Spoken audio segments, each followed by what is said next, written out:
Assalamu alaikum. I'm Mohammed Haris and this is Fears, where stories don't whisper, fear speaks.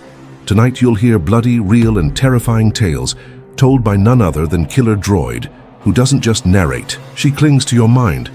If you're alone or feel like someone's watching you, it's better you stop this video right now, because these stories attack in silence. But if you truly think you're brave, then watch till the end and drop a comment. Fears can't harm me.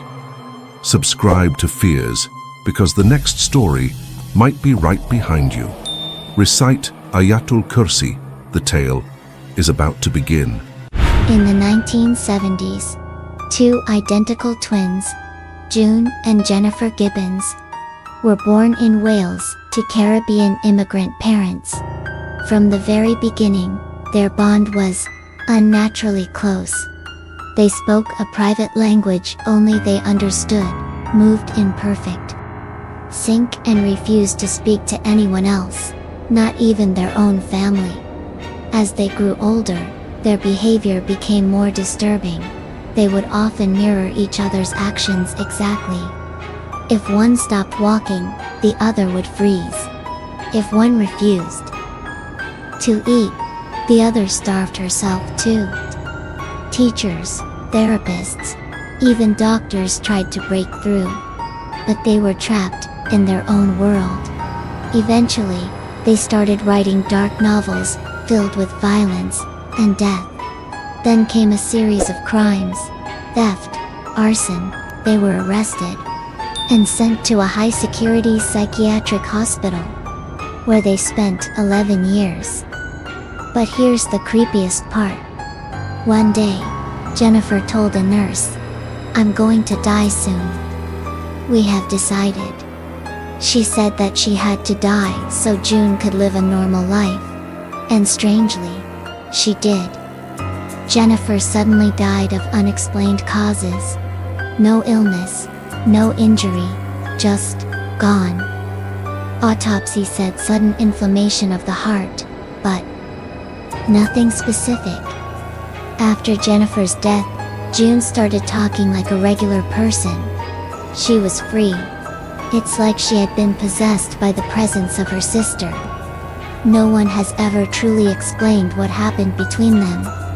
Whether it was mental illness, shared psychosis, or something much darker. In 2013, 21-year-old Canadian student Elisa Lam checked into the infamous Cecil Hotel in Los Angeles. This hotel had a dark past.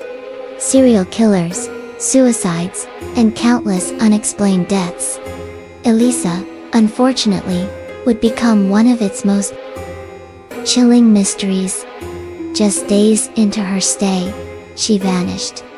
Her belongings were still in her room, but she was nowhere to be found.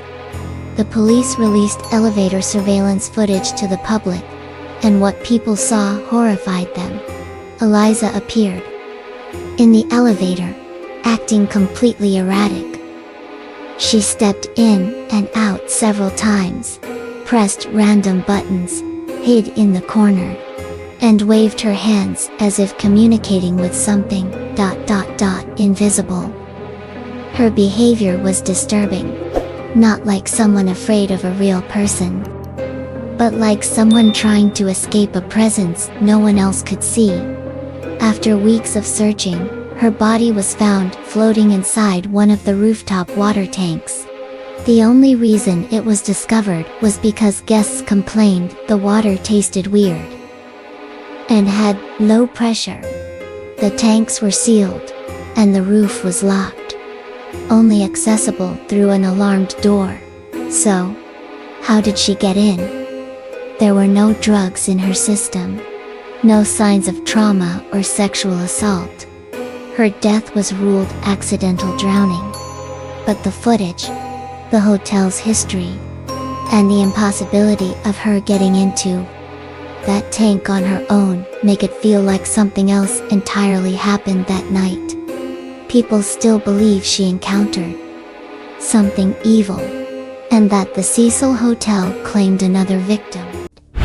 In 1922, on an isolated farmstead in Germany called Hinterkaifeck, something horrific unfolded.